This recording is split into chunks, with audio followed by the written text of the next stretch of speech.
to the Wellbeing Show. It's Wednesday evening in the UK, and it's Wednesday afternoon, I think, over in the Windy City in Chicago, where we're joined by Dr. John Mayer, who I'll introduce you to in just one second.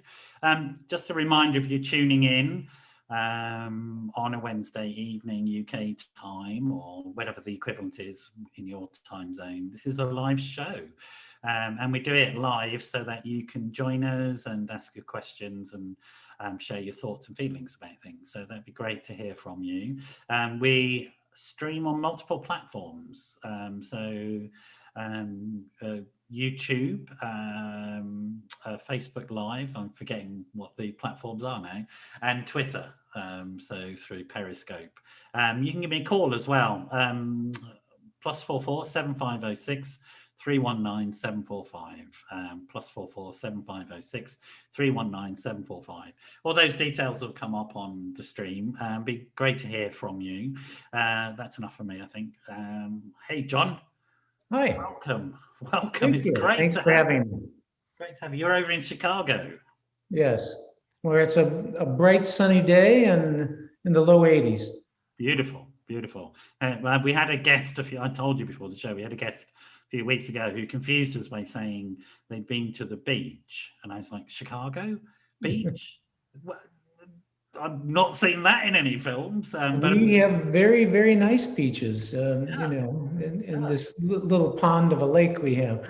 Yeah, I'm sure it isn't little. There's very few things in America that are little when it comes to You're confusing Chicago with Texas now, Everything is bigger in Texas. That's right, absolutely. Actually, Chicago is a place I have not been to, but I'm sort of determined to get to as soon as I can jump on a plane over. Because I did a car journey across America a few years ago, which was just the best thing I've ever done, to be honest. Oh, it's amazing, yeah. One of those road journeys in America is just fantastic. Oh, as it is in the UK, and it is in... Yeah, absolutely. Wherever you go, it's wonderful. And the great thing was sort of meeting ordinary, everyday Americans. And I have to say, America, people are much more polite. Really? Absolutely, without a doubt. Listen, I thought, the UK was all like Downton Abbey. I memorized that show. It's all very mannered in certain places, but not where I live in Hackney. Telling you. I almost wanted to have my John Bates next to me to tidy me up before the show. And I like the fact, I like the fact you turned up in your whistle and flute, as we would say. I usually have mine on, but as it's sort of 9 p.m. over here in the UK, I'm sort of instructed to be more informal, but I see. I'm actually much more comfortable in my suit, I have to say. As I told your producer, I said, I have a horribly ugly neck. That's why I always wear a necktie to cover up. Well, I'm getting that myself, I sort of, as middle-aged guys, something happens around about 50. No, you're supposed to say, no, you don't. Not, I'm getting there myself. Thank you. But we're both horribly honest, and maybe to the point of bluntness, maybe even to the point of rudeness. I think so. It's a sort of risk of our profession, isn't it? We just say we say it as it is. But certainly I'm getting a bit jowly, so I can empathise with that side of things. It would be lovely to know sort of how it's been for you this last year. I mean, it's been a challenge, an interesting sort of experience, the pandemic of the last year, and how has it been for you, and how have you managed, how have you coped, and your patients and so on? Well, I get asked this question a lot, and I probably have a mavericky, unusual answer, and that is, I was built for this. This is what I was made for. I'm seeing patients till 1 a.m, from early morning. My days are filled.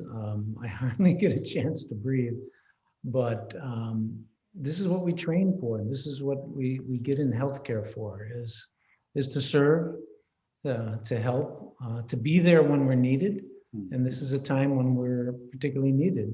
I think also in mental health, and particularly, this has been a heyday for us. You know, people have seen the value of mental health care through this pandemic, and so we needed to be ready. And I was ready for this. You know, so I'm coping very well, quite frankly. So you have a full life at the moment in terms of work and... Yes. That's a key to me for mental health. And I tell it to patients all the time, is to have a full, rich, and balanced life. Yeah. I work out every day. I do take breaks. Many of my close friends say, you deserve a life too. Well, I'm enjoying life. You know, I'm okay. You know, so. I think it's interesting. It's that thing, sort of purpose and meaning and all of that, and how we construct purpose and meaning. And I think if we're lucky, like you and I are, to have a vocation as well as a job, we can get a lot of that sort of healing and help from what we do. I mean, and also, as you know, there's a great deal of benefit that one gets from helping others. Yeah, it's a tremendous feeling. I can't imagine professions that, you know, are focused on money or greed or what kind of empire you build. There's nothing that can replace the immense satisfaction you get from rebuilding a life, saving a life. We save lives, you know, people that are suicidal, that have been victimized. And also, I think outside of the helping professions as well, productive employment or productive activity is an important part. In the UK, we have this term EET, employment, educational, training. Somebody to be psychologically secure and stable, we need that aspect of our lives. So we need to be in employment, we need to be in educational training of some sort to give meaning and purpose, or to help build meaning and purpose. And obviously during the last year, that has been challenged for a lot of people in terms of the various closures of businesses, etc. People being requested unnaturally to stay at home. Not for us, we're health professionals, we've been out working as you, but sort of, how has that been? I mean, what's your take on it from your side of the pond, as it were? Well, I was going to add, Noel, I totally agree with what you said, but then there is another aspect of this, is that my requests for time off from work, leave from work because of stress or psychological disorders has increased manifold. You know, I get these requests all the time, and many of them I refuse, because I tell people, maybe the best therapy for you is to be at work. Yeah. It diverts your mind, keeps you occupied, builds your self-esteem. You know, yes, it's stressful, but it also has these benefits. So absolutely. I saw another aspect of this, is that people hiding under the umbrella of well, this is an unusual stress. I can't work. I shouldn't work. And I'm encouraging people that's a very much a part of their therapy, just like your program. I applaud that program. That we need to have an occupation. Vocational rehabilitation has always been a part of that. Yeah, I mean, you and I know that from our days of working in institutions, and right. Sort of when you take away vocation, occupation from people, they become ill. Right. That's the way it is, and that's one of the sort of features that we've been seeing, and certainly in occupational health, in that profession, they're very clear, aren't they? That particularly with the everyday mental illnesses that people have, such as anxiety and depression, return to work should be as soon as possible. And that, I think, leads on to maybe a conversation about this. We were talking just before the show about the differences between the professions of psychiatry or medical interventions in mental health and psychological sort of interventions in mental health. Because, of course, a medical intervention might suggest more of a medical approach, of sort of go in, spend some time rehabilitating, being treated as a patient, and then discharged and you're okay. Like you've broken a leg, you get it set, you're given the aids to leave hospital and you get on with your life. But of course, mental health isn't like that really from a sort of psychological perspective. But what for you are there sort of similarities and differences between those two approaches? Well, in the science of our field, we have a term called best practices. And in the marriage between psychiatry and psychology, the best practice is really a combination of both. When we're dealing with the more severe forms of anxiety and depression, you want to have at least an assessment of that medical intervention. If a medication can help ease some of the pain and suffering so that you can engage in the psychotherapy. Yeah. But good psychiatrists would tell you that it's the psychotherapy, the psychologist's work that is really going to rebuild your life and give you lasting coping mechanisms for a healthy lifestyle. The medication should be a bridge to help you engage in that process. And I've seen, just like you, Noel, amazing things, everything from people who were mute, and I've even in my career saw a true catatonic, which is very rare. But with medication, bumping them out of those initial stages of that condition, and then the psychotherapy layer put on to really rebuild the lifestyle, now you have a winning formula. But sadly, and we were talking about this a little bit before we started, psychiatry has become, somewhat diluted in the sense of it's become script writers, that people come in, they talk for 5-10 minutes, and immediately they leave with a prescription. It's not helpful, that approach, to be honest. I don't think that notion of the chemical soup approach, that you just get the chemistry right in the brain, and then everything's okay. Yeah. Well, it's factually incorrect. I mean, I say, I'm glad you said factually, because I say to that, bring me the data. There is no data that backs it up. There's no data that really is ultimately the answer yet. But also, I don't think there ever will be. I mean, I think as we develop our understanding of sort of neuroscience more and more, we're seeing the relationship, the social brain, the relationship between external and internal reality, and how, even genetics can change because of the impact of environment. And, through trauma, etc., rewrites genetic code, and we know that now. And so we're seeing that.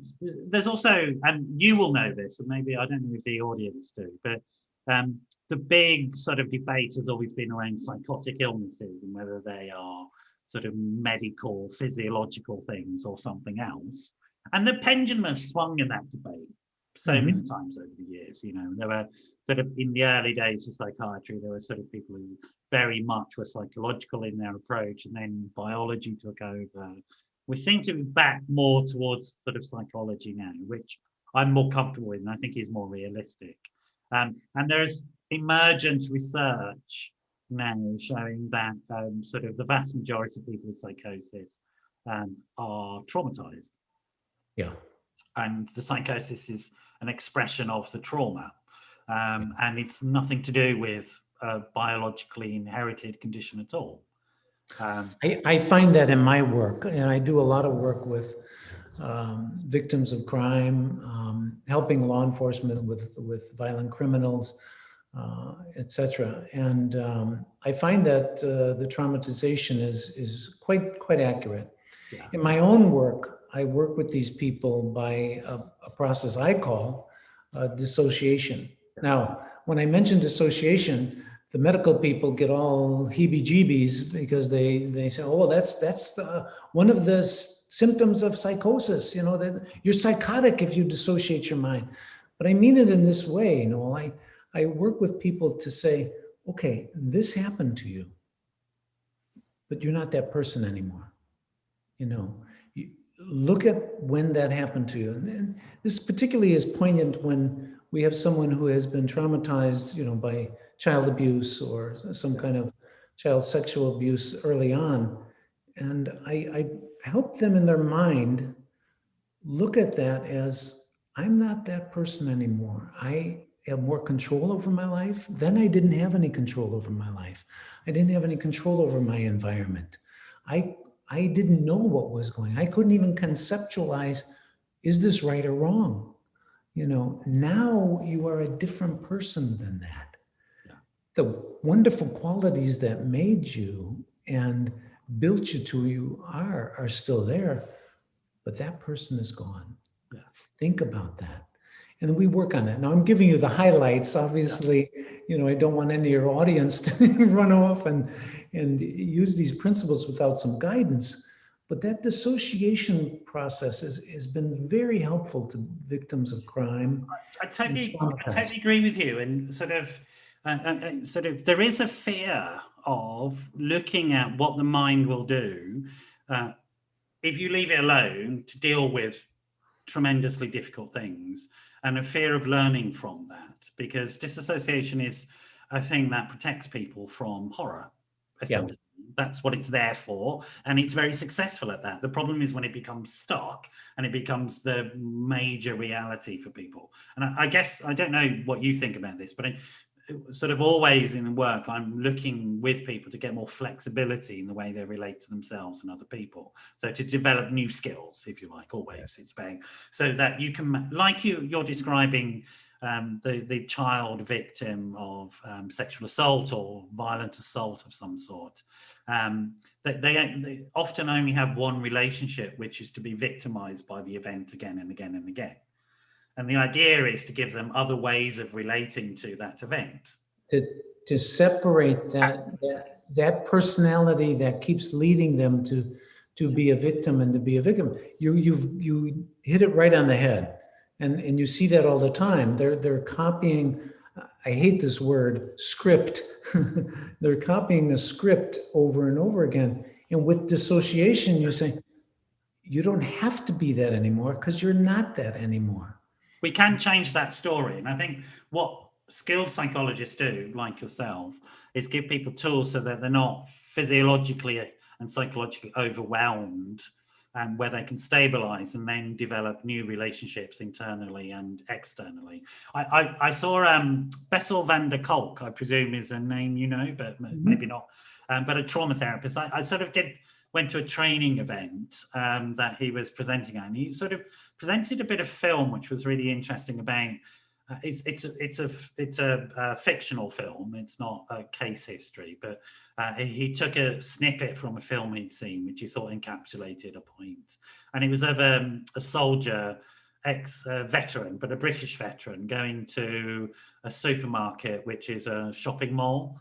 And a child is bothering their mother and annoying their mother, and it triggers him into an antisocial outburst.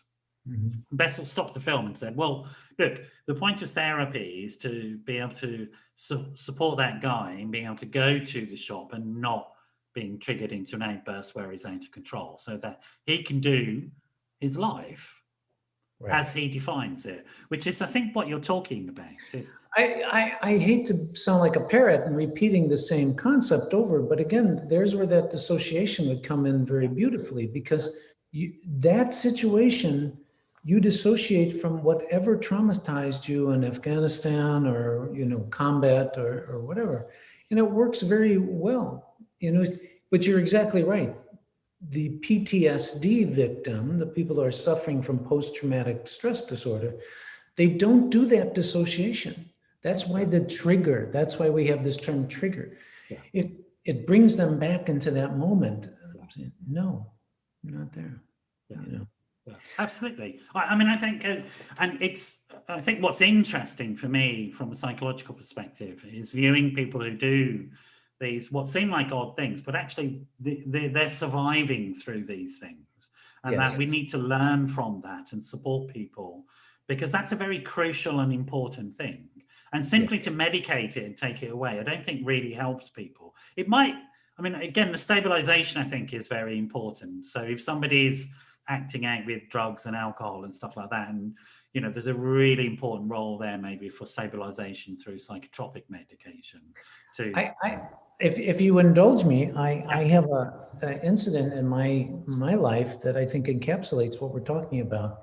And this has happened well before I even thought of a concept of being a psychologist. Yeah. I think I was a teenager, and this one very lovely aunt I had, one of my close aunts, her husband died precipitously, suddenly. And I remember going as a young, I must have been an early teen, like 12, 13 years of age. And she was always bubbly and was that aunt that was lively, etc. And I remember walking into the funeral parlor and going up to her to, greet her and kiss her, etc. And she was totally out of it. She was out of it. And I asked my parents, I said, what's wrong with Aunt, I'll make up a name, Beth?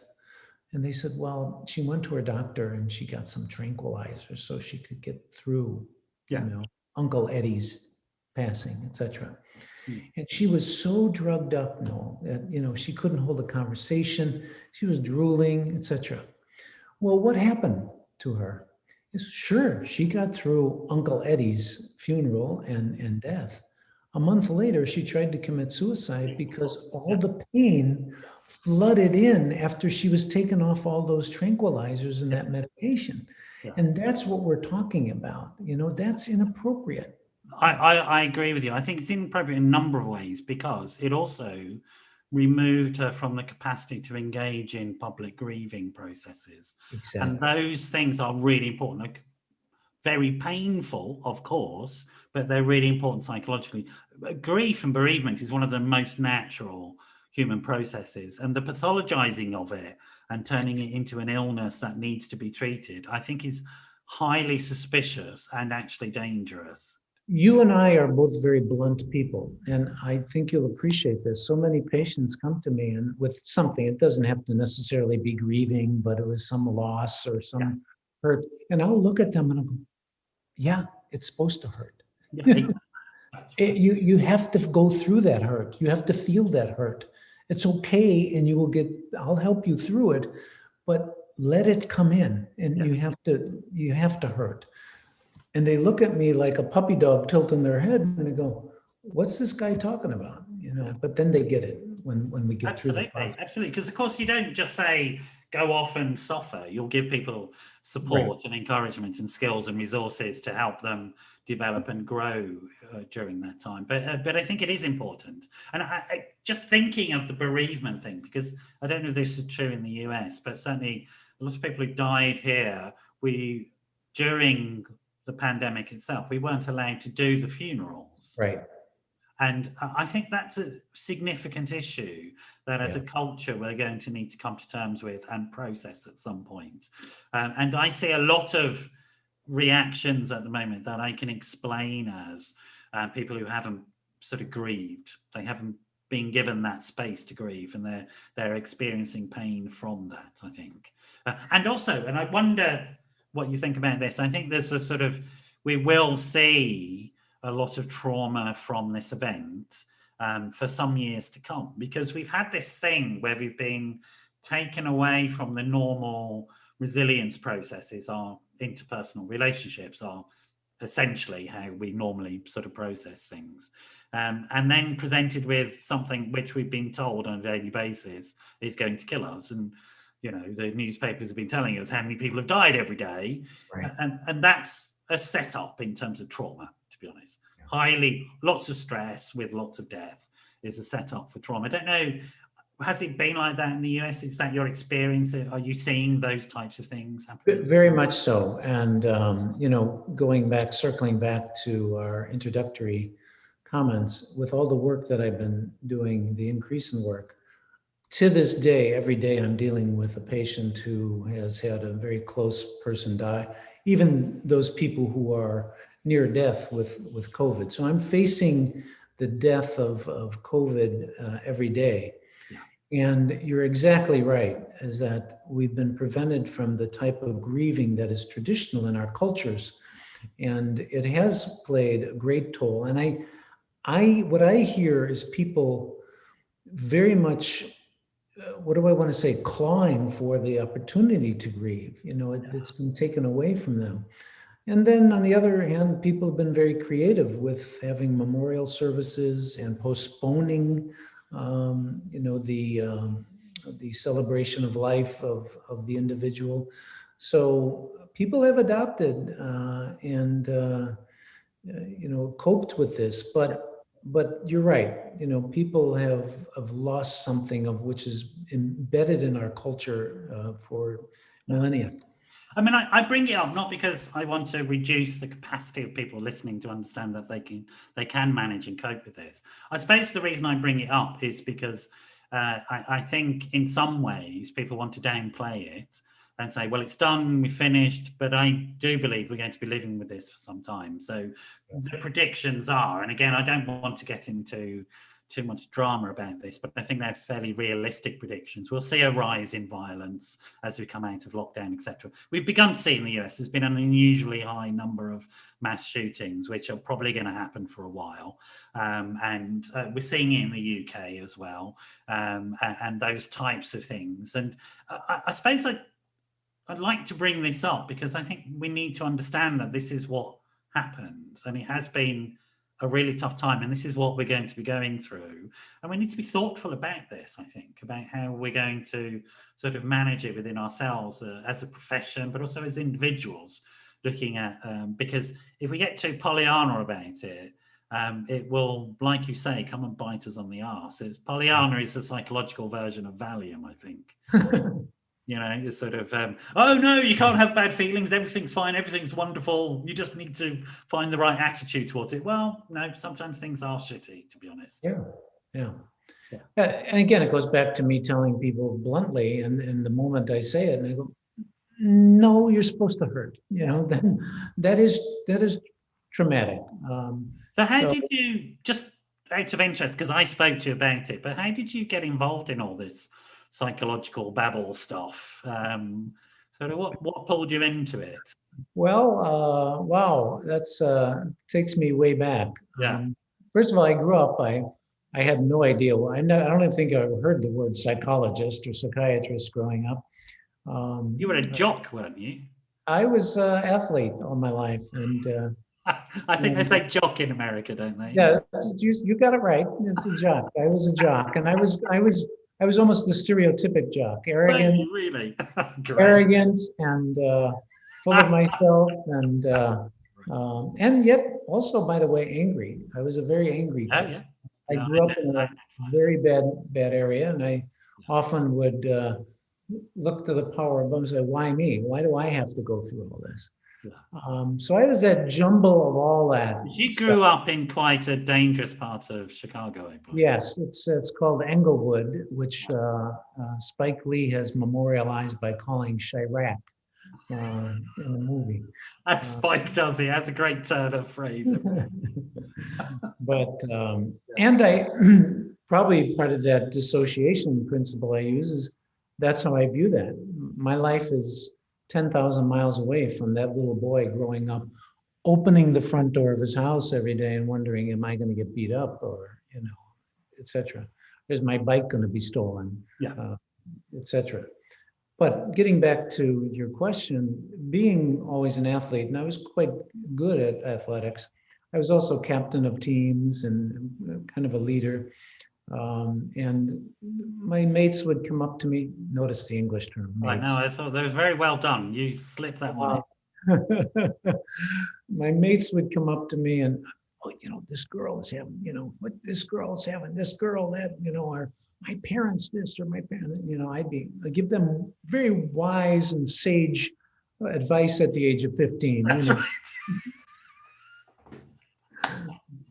I'm not sure I've grown up in terms of my advice. I think my advice is often still at the age of 15. I think I'm still doing the same technique. I mean, it's that thing, I sort of, it's a slight segue, but it's that thing about people who do psychology training and there's no age bar and they might be qualified at the age of 21. And you think, exactly, are you really? Sort of like, hang on, you might want to go and do a bit of life first. Were you one of those, the precocious sort of? That's right. Well, I guess I guess it worked for many because they kept coming. Yeah. But then I was lucky to get accepted in medical school, and at first I wanted to study brain surgery. Yes. And when I got deeply into it and with the coursework and things, I said, this is boring as hell. I feel like I'm a glorified car mechanic. You open it, you open the head up, you tinker around a little bit, close it up, next. I needed the people interaction, and I discovered through med school psychiatry and psychology. Yeah. And I was found. This was my calling, and I'm not that's again, I think it's depersonalized to just write a prescription and send off.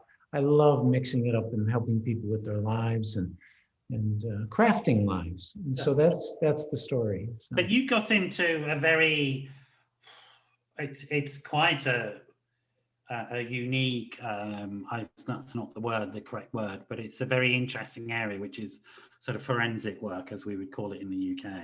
Yeah. And I did forensics as well. And it's a particular type of idiot who goes into forensics, to be honest. I'm not quite sure whether he should be allowed out on the streets. It comes down to it. But maybe not. What drew you into that? I know what drew me in, but what drew you into that? Well, I think it was my experience growing up with surrounded by violence and knowing those characters. To survive an environment like I did, I had to use my wits all the time and know the other person's game right away. And know instinctively how to react when someone is threatening or there's potential of threat, and how to survive. And then by probably a few quirks of fate, I got called into some early forensic work, even before I got my degree. And I think what the law enforcement people and legal people saw was that I'm nonplussed by somebody screaming in my face or threatening me or pulling a weapon on me, etc., which has happened many times in my office alone. So I kind of was a natural to help people that are in these extreme states of being. It very sort of, again, it resonates with me. I sort of had similar roots in, coming from a sort of violent criminal background and all of that sort of stuff. And immigrant family like you as well, Irish immigrant family, who were outsiders because of that. And all those things. And then I sort of developed coping mechanisms, which were actually quite useful for me. So I could shut down and physically numb myself out like you. Well, I don't know if you numbed yourself out, but I would remain really calm in the face of madness and chaos. Right. Because I'd learned to do that. Yeah. It just came naturally to me. And sort of, I could then think about what was happening and make decisions. When other people were panicking and going into fight or flight, and I didn't go there. So there were, I guess it's that part of that theme for me of the evening is sort of, respecting the fact that people survive extreme circumstances, develop coping strategies that we need to learn from, not medicate away, not take away from people, but understand how is this functioning and how useful is it?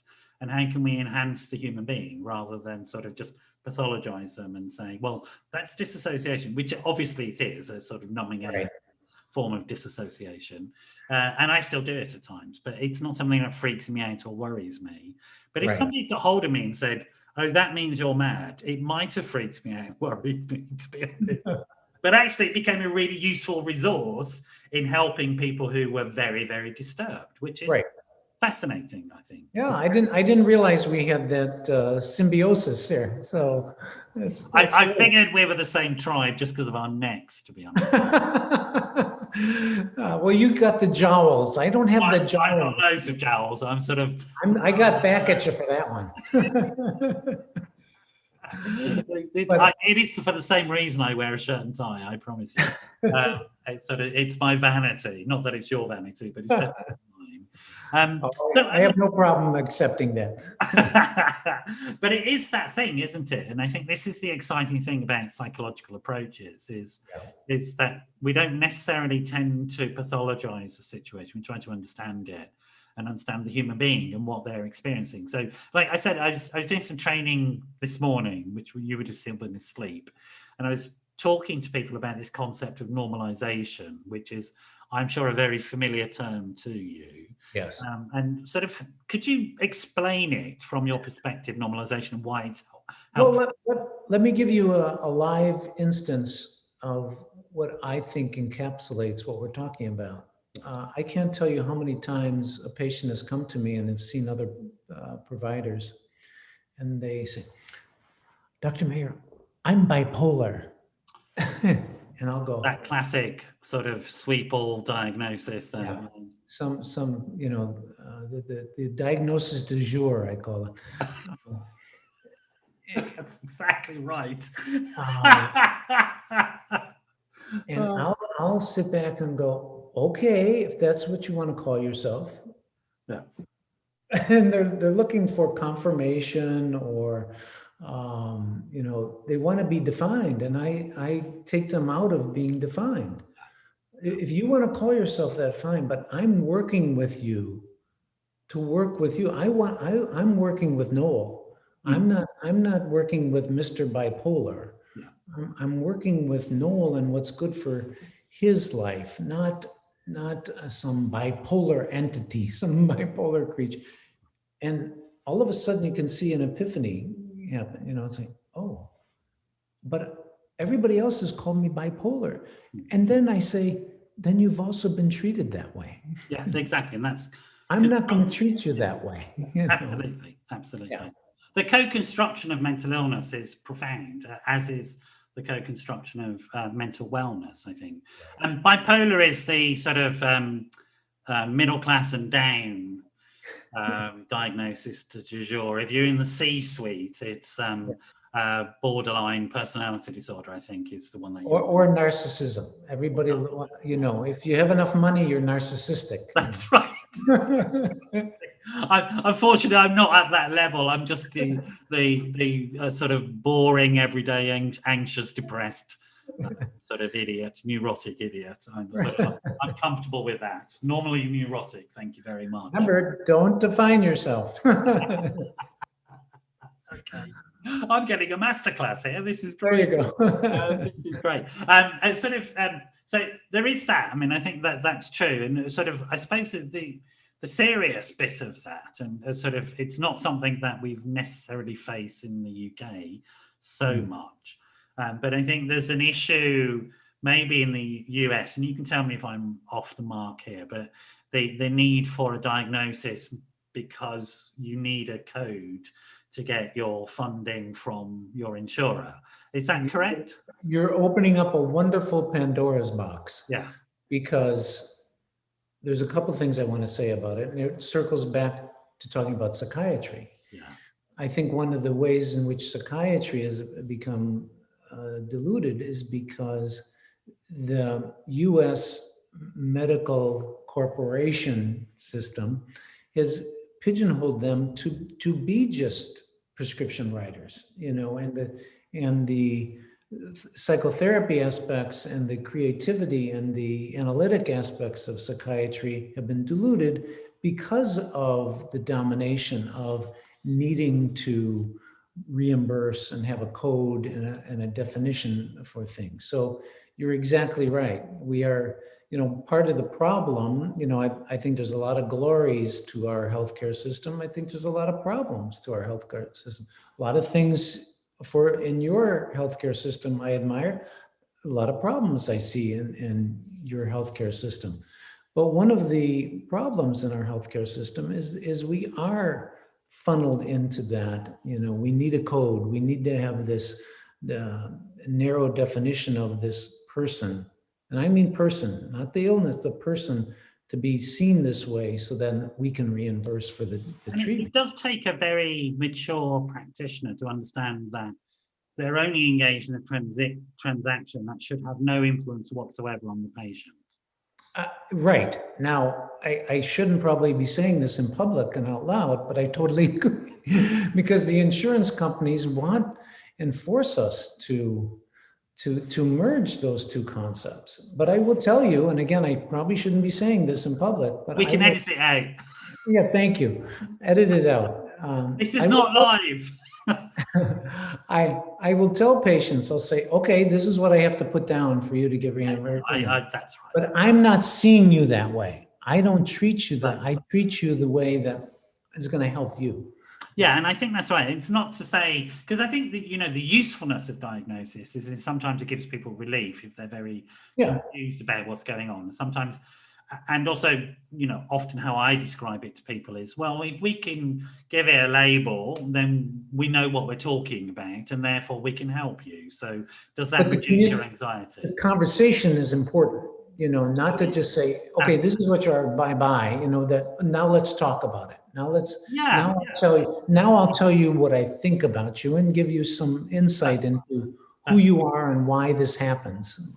Yeah. And also I think there's something about risk assessment and risk management in that process, which is really important as well, in terms of, you know, if somebody's sitting in front of me and saying certain types of things, I need to think about the level of support they need to be able to function safely, et cetera, et cetera. So all of that sort of stuff is in there. But I think when people are psychologists or psychiatrists or mental health practitioners are not thoughtful about those dynamics, I think there's a real danger and risk. Well, let me say something very important, and I think this will resonate with you, Noel. Many practitioners do that. They don't have the courage to risk revealing more full aspect of their work to the patients, because it's safer to say, well, here's what the textbook says. Here's, you know, and I'm going to go by that. I'm seeing a lot. I don't know about you, but I'm seeing a lot of stuff that I bristle at because, you know, it's almost like textbook psychology. You know, here's a little workbook for you, you know, and do this little coloring book, and you know, you're going to feel good, and follow these little steps. Here's these CBT techniques and games you can play to make yourself healthy. Well, I tell patients, well, you can go on the internet and Google that, but if you want expert help, come and see a psychologist, you know, a good psychologist. Well, actually, I mean, I think the evidence is with you because the outcomes from CBT are dropping, and they're dropping for that reason. That a lot of people are getting partially trained. They're getting trained in techniques, and those techniques become the pills. And of course, neither the pills nor the technique. The crucial thing is what you're talking about, which is having an insightful relationship with somebody to help them make the decisions and maintain those decisions that change their life forever and make them well. And that obviously, I mean, I think, you know, I don't want to downplay, because I think for some people downloading a CBT book from the internet and working it is going to work for them, you know, computer-based CBT or app-based mindfulness. Fantastic stuff. Just like a Vogue quiz of the top 10 reasons you're anxious or something, it's going to help some people. Absolutely. But I think the core of it, because this is where I think we really are healed, is in a relationship with another human being, and ultimately in relationships, supportive, loving, compassionate relationships with a whole range of human beings. Right. And I think what the therapist can offer is an expert insight into what a supportive, loving relationship can be, with people finding that almost impossible to do for themselves. And that's, I think, where we need to be moving people on. I don't want to mystify the therapeutic relationship. There's been a lot of nonsense written about it, to be honest. I was going to pop in with, but it's based on your experience, your training, and the science beyond. We have science in this field now. Yes, exactly. The field is 160 or 170 years old now. It's not just the newest thing on the block. So we have science involved in here as well. So you combine those, you know, and it's not just, you know, off the cuff remarks or having. And it's none of that sort of nonsense coaching techniques, which are sort of, I did a weekend, now I can reprogram you. It's like, what do you think of yourself if you imagine that's okay? I mean, it's a real insult to your own intellect to think that, because and coming to the science, and I think one of the things that are really important, it'd be interesting to sort of see what you think about this. But I mean, obviously you know about mirror neurons, and you know about the activation of mirror neurons in the brain of the patient, because the brain of the therapist has practiced certain aspects of functioning, and so the patient can feel that. Sort of, that's my understanding is that those mirror neuron functions happen more in real life and less online, unless you've met people in advance. And a lot of us have done a lot of online work this last year, and I think actually it's changed our profession forever for the better. You know, so in that sense, could you talk about that Well, around yes, online in real life? I think I can, and if you don't mind me personalize it, I use a particular internet app for my telehealth, and we get feedback. So, you know, the first time in my career that I get actual, you know, live feedback from the patients. Wow. And I've been doing this for 7 years, much before COVID. I've been seeing patients online because my reputation is really quite international, quite frankly. And so it gave me the ability to see patients all around the world. But the point I'm getting at is the following. I find the internet to be even a more powerful tool, because look at us right now. We are almost literally in each other's face. You know, I don't see that same empathy and intimacy when I had my live office and my live patients. You know, we're sitting probably a respectable distance, and you know, I had a little coffee table between us, and I had big floor-to-ceiling windows in this high-rise in Chicago, and you know, we could glance out at the weather, etc. But when you're on the internet, this intimacy is powerful, you know, and it's established like this. So I disagree with that. And here's another thing I'm getting at. I think a lot of that is so indicative of the therapist. And I talked about the feedback, because here's the feedback I get, even from those I'm seeing at one-on-one in the morning. Yeah. Many, many times that feedback says, Dr. Mayer brings a tremendous amount of energy and a tremendous amount of caring into the meeting. And it's because of that energy that I apply to each session. I think that's what you're talking about, that it's easier maybe for some therapists to do live than it is on the internet. It's a skill to be able to let that energy and passion through. I agree. And it's also, I think there's something going on which is very human, which is, I think our patients need to understand that we do actually care. We give a shit about them. Yeah. And it's not, it's also, I think for people who are struggling with relationships because of psychological distress, they can't quite conceive of the fact that you can get nourished in human relationships, even if people are distressed. And I get nourished. Like this morning, I woke up and I was like, oh my God, I don't want to do anything. I'm fed up. And I went and did some exercise. I did my weights and stuff like that. But I actually felt most alive after I'd had connections with people around this work. And I sort of was buzzing after it, not drained at all. I get so much back. And and that thing of having worked in forensic, I've also worked with torture victims and people highly traumatized. And people say to me, well, doesn't that depress you? And I'm like, no. Sort of human beings are extraordinary in what they do, particularly human beings who've been through extreme circumstances and survived and lived to tell the tale are extraordinary people. I don't know about you, but when I work, and I do the similar work, same work, and it brings out more of the caring in me. You know, it's not, I don't shield back from it. The more I want to give more, and more energy comes out of me for those victims, the more severe it is. You know, and I've been in some horrendous situations in my career. So yeah, absolutely.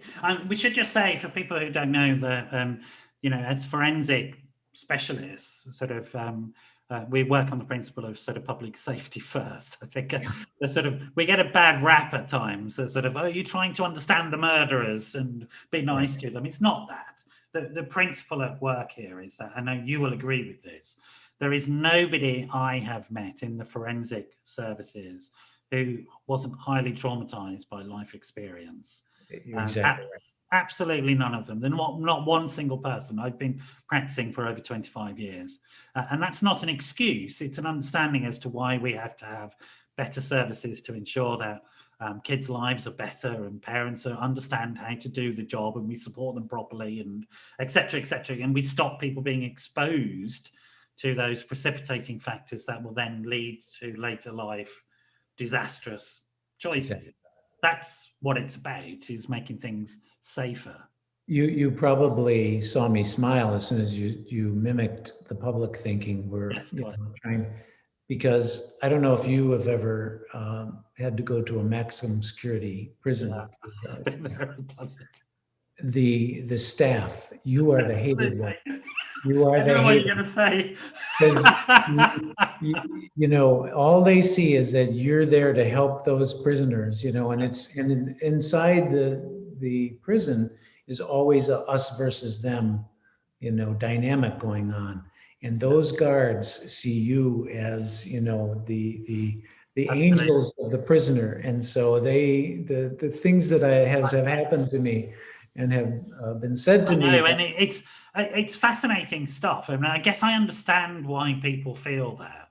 Yeah. And it's the same in a hospital, in a forensic hospital. It's Right. the same type of mentality of you're containing these people. And I remember working in a specialist sex offenders unit and doing some work there, group work. We were using theatre to sort of, and the initial suspicion and resistance from nurses, this is nursing staff, thinking that somehow I was going to collude with sex offenders and encourage them to run around and offend and all this absolute nonsense. But they went through the process. The interesting thing is they went through the process, including the staff. They came out of it and then they got it, which was that we're trying to reduce risk by re-socializing people. Right. And that's what we're always doing. We're not dumb about this. We're not going to let people out. But actually, I mean, you know this in America. Can we keep building prisons? Does that really work? I mean, seriously, don't we need to have something better than that in place to sort of deal with these issues? Yeah, it's an incredible environment, as you well know. I mean, and one of the things I would love your audience to hear is that I have never, in my personal life, you know, been incarcerated. But I'll tell you, as an expert going in there, with those big iron doors closed behind you, to this day, Noel, to this day, those iron doors closed behind you, and you are dependent on these other people to get out. Yeah. It's an ominous feeling, you know. It's, you know, the people, the general public can imagine just the very nature of being slammed into one of these places is so deadly ominous to you. You know, it really is. It really is. And I'm innocent. That's right. And they will let you out. Yeah, they will let me out. And you can actually rely on them for your safety. But I tell you what, when you come, you must come to the UK, and I'll take you out for a nice meal and stuff like that. But also, if possible, we'll get you to go and visit a very unique prison called Grendon, which is the only prison I've been to where none of those dynamics you're describing exist. And it's odd. It's an odd prison in that it has a waiting list of inmates who've applied to be transferred. Oh, a waiting list. In other words, I have to commit a crime. I better start. And the people who apply to go there are all lifers with no hope of parole. Okay, and the reason why they go is it's literally the only therapeutic prison in the UK. That's outstanding. I will hold you to that, and I will visit you. Yeah, do. And well, I'll see. In fact, I was going to ask you. We are so alike. If you need a co-host, I will certainly come to the UK and sit right next to you and host the show. That would be wonderful. That's a date. That's a date. I'm going to pop over to Chicago anyway. I'm going to go and see your beaches, and if they actually really are beaches. Or just don't bring your surfboard. I mean, it's fascinating stuff, and I think the point about this for me, and I don't know for you, but the point about having worked in and working with people who've had very extreme experiences is that you do sharpen your tools up for helping people who've had less extreme experiences. And you can sort of support them. And most, I think, I don't know what you feel, but most common mental health issues such as anxiety and depression are fairly straightforward to treat in most people, and don't involve long-term work. They involve certain sort of relatively straightforward lifestyle changes and challenges to thinking. Is that your experience as well? It's my experience, and it led me to create a podcast. Shameless plug here, but I do have a podcast all on anxiety. And what people have liked is that it is hard hitting. It's all about techniques. I don't go in fact, I even make an announcement. You know, I'm not going to be one of these people that spends the first 3 episodes just telling you what anxiety is, because if you're suffering from anxiety and looked up this That will podcast, make you really stressed you out. know what it is, you know. And That's so so correct. we get right into techniques. And James, your producer, warned me I can't swear here, so I can't tell you the title of the podcast He because. warned you not to swear. How ridiculous. We swear all the time over here. Go ahead. Okay, well, it's called Anxiety's a Bitch. Yeah. Ain't that the truth? The podcast sites wouldn't let us spell bitch out, so we have B!TCH. So, but I do it, you know, the point is I'm trying to make, and I don't sell anything. I don't make any money off this website. This podcast. But the point is that it's hard hitting, straightforward, and tells people what they need to do to calm their anxiety. Now, another thing I say, and it's terrible that we're at the end of our show here, but and I wonder if you agree, I also say in that podcast, and also to my patients, I'm not going to cure anxiety. Yeah. No, absolutely, 100%. Yeah. Living in the world, you're going to have stress. You're going to have pressures, but I will help you calm it and control it. That's the key. That's right. I mean, it's an interesting concept, isn't it? What would the world look like where we had gotten rid of anxiety? Yeah.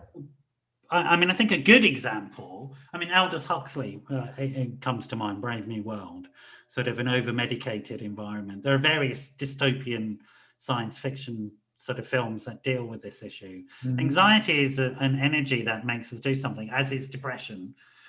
Depression is an emotional signal about something. There's a problem. Sort it out.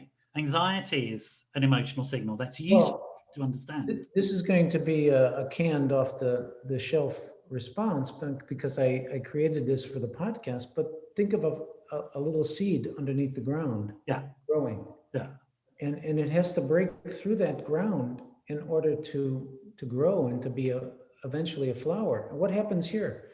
Rains, somebody will step on it, water, you know, all that is the stress of life, you know, that struggle to become finally a stem and then eventually a flower.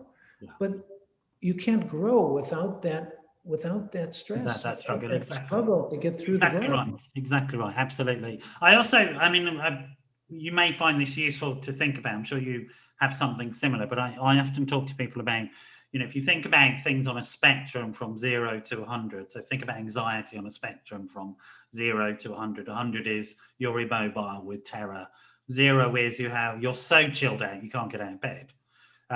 And health is somewhere between 70 and 30. Mm-hmm. And with room to maneuver, you know, you don't want to go over 70 because you might get a bit sort of, and you don't want to go under 30, but somewhere in between then, and you're fine. Don't worry about it. Get on with life. You know, we need to feel stuff. Is the bottom line. Boom. Exactly. And that's what it's about. It's about allowing ourselves to feel what we need to feel when we need to feel it without it overwhelming us. Because some of the feelings are absolutely gorgeous, and we can't, and this is difficult, I think, for some people to understand. You can either have feelings or not have them. Wasn't it a Brit rock group that had the line "Love Hurts"? Yeah. Well, that's the whole point, isn't it? There are such nice feelings to be had that if you decide to start trying to get rid of feelings, you will get rid of them as much as you will get rid of the uncomfortable feelings. Yeah. And it's just about finding that space, that 70 to 30, that bit in between where you can function and move around and have mobility. As you pointed out, unfortunately, John, we are at the end. It's ridiculous, isn't it? I tell people it's an hour long and they go, an hour? Oh my God. Where'd that go? But it disappears, doesn't it? So Well, have me back. Let's think I of will. something else I to will, do. without a doubt. Before you go, though, I want you to promote yourselves shamelessly. How can people get hold of you? What's your websites? What's your social media handles? What's your latest book that people can buy, etc., etc. So go for that now. Wow. My team will put it out on the. That's a whole other hour. I know, because you've actually produced so many bloody books. It's ridiculous. I don't know where you get that energy from. I'm fairly sure you have ghostwriters, but they. No, I don't. Oh, I'm sure you right. If you read one of my books, you know I don't. I don't know. I don't know where you get the energy from. But do tell us, what's your website? How to Well, my website is very simple. Dr. like Dr. johnmayer.com. drjohnmayer.com. But I would like to say, look at the podcast. Anxiety's a bitch. It's on all the major, look at on YouTube. We have great animation. There's even a little character of me in it. We've got now 6 episodes loaded up. The 5th episode is on sleep, all about getting phenomenal sleep and all the latest research on that.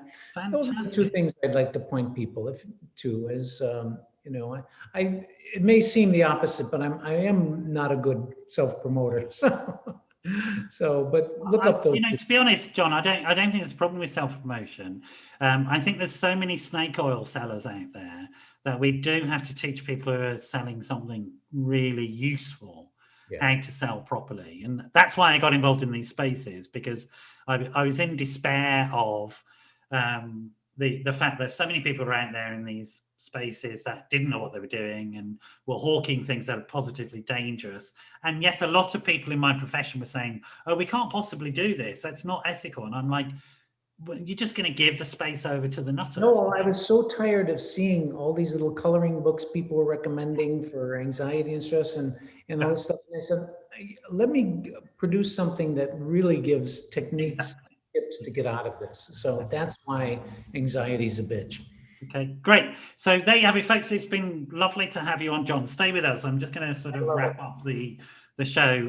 Really sort of interesting evening for me. I hope it was for everybody else. Lovely to see you all. As you know, we'll sort of send the show out through our social media channels, and it'd be lovely to see everybody again next week. But for now, that's the end, I'm afraid. So see you all next week. Bye-bye.